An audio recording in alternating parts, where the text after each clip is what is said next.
Pak Ustadz, saya mau tanya. Setelah saya dengar ceramah Ustadz, saya mau tanya. 2 kali diulangnya. Benar. Pak Ustadz, saya mau tanya. Setelah saya dengar ceramah Ustadz, saya mau tanya.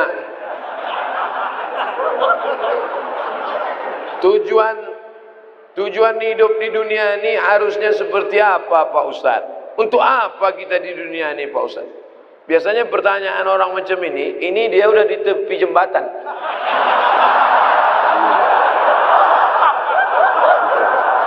Untuk apa hidup? Udah streaming. Untuk apa hidup ini?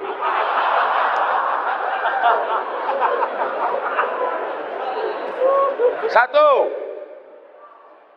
Alladzi khalaqal mauta wal hayata.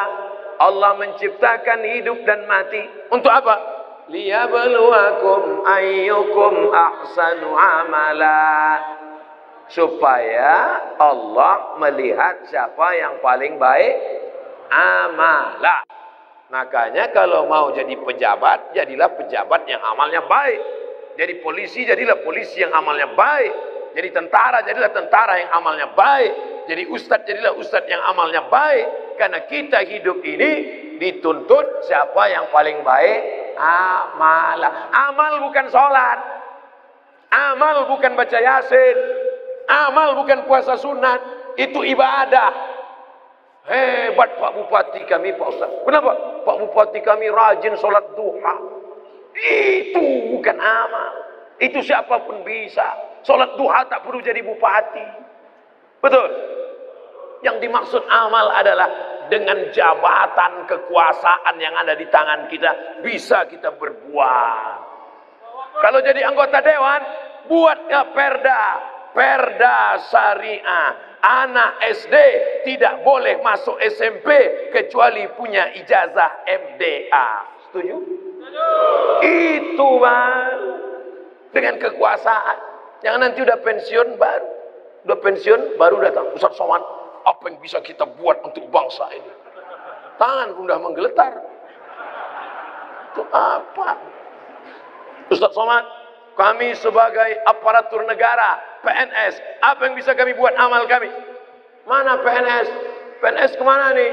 Kenapa banyak orang ngantri? Mohon maaf Ustaz Somad, PNS-nya sedang sholat duha di musola. Bodoh.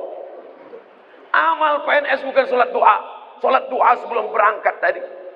Amalnya sebagai PNS adalah bagaimana melayani masyarakat, dipermudah urusan orang. Urusan KTP Anda masukkan pagi, selesai sore, dikirim melalui pos. Bisa apa tak bisa? Bisa. Mudahkan urusan orang di dunia, dimudahkan pula urusan di akhirat nanti. Amin. Ustadz, apa yang bisa kami lakukan untuk ustadz-ustadz? Kumpulkan ustadz-ustadz, kumpulkan imam-imam, kumpulkan khotib-khotib, kumpulkan guru-guru mengaji, beri mereka pelatihan, permudah urusan SIM kendaraan bermotor mereka.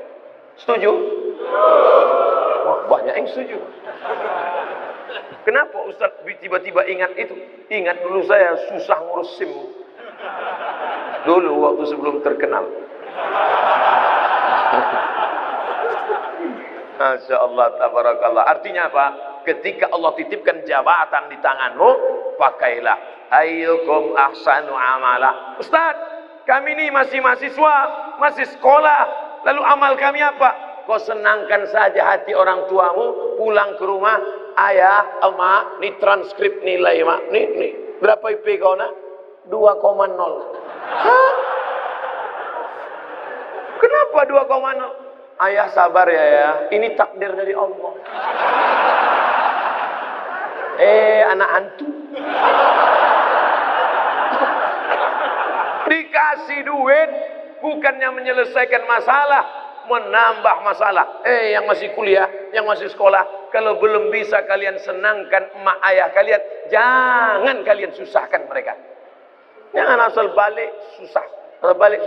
Belum lagi dia balik, baru menengok nama dia di HP aja. Ini susah.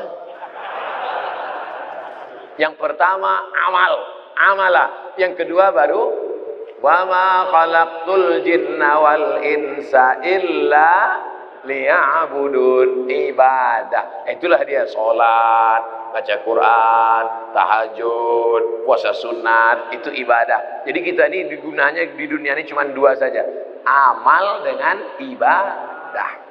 Masuk kantor jam 8 pagi, pulang jam 4 sore, disiplin, tidak bolos ke mall, itu namanya amal.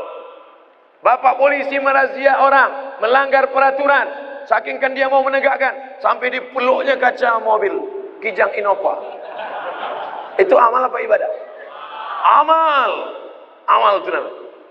Ustaz tahu dari mana? Saya tengok tadi di Instagram. Dua itu saja tujuan kita hidup ini, amal dan ibadah. Perbaiki amal, perbaiki ibadah. Banyak orang ibadahnya bagus, amalnya tak bagus. Banyak orang amalnya bagus, ibadahnya tak bagus. Yang lebih parah, amal tak bagus, ibadah tak bagus. Siapa yang amalnya tak bagus, ibadahnya tak bagus, pergi ke jembatan Barelang. Untuk apa ke situ Pak Ustaz? Nah, jangan kau tanya lagi. Saking tak ada lagi kertas sudah.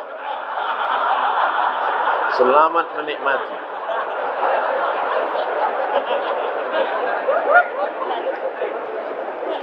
Apakah azab hanya ada untuk orang yang sudah meninggal saja?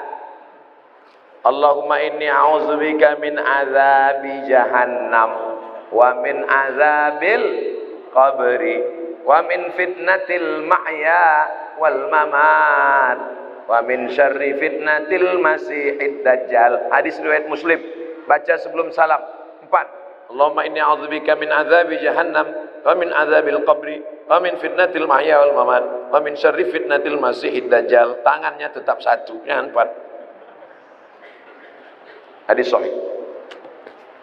Menunjukkan dalam doa ini bahwa azab itu ada azab di dunia, ada azab di akhirat. Fitnatil mahya, azab hidup, ada azab hidup, ada azab akhirat. 2. Apa perbezaan cobaan dan azab? Salat rajin, puasa rajin, tak pernah mencuri, tak pernah maksiat, tiba-tiba sakit, itu ujian, karena Allah ingin mengangkat derajatnya. Minum khamar, mabuk, tiba-tiba sakit, azab dari Allah. Tapi azabnya itu pun juga Allah ingin menghapuskan silap salahnya. Makanya kalau ada orang sakit, ada 3 kemungkinan. Pertama, azab karena balasan atas dosa-dosanya, tapi di balik azab itu juga ada rahmat supaya dosanya hilang. 2, Allah ingin mengangkat derajatnya karena dia sabar menerima ujian. 3, Allah sudah menempatkan dia di surga tertinggi tapi amalnya kurang. Maka kata Allah kepada malaikat, malaikat kasih dia ujian supaya kalau dia cukup maka dia ditempatkan. Mudah-mudahan kita semuanya sudah ditempatkan di surga Jannatul Firdaus. Tinggal lagi menambah amal-amal kita. Ini udah kemarin nama dia di mana nih? Ini di Firdaus ya Allah. Amal dia di mana? Amal dia kurang-kurang sedikit. Buat dia agak demam-demam puyuh 3 hari.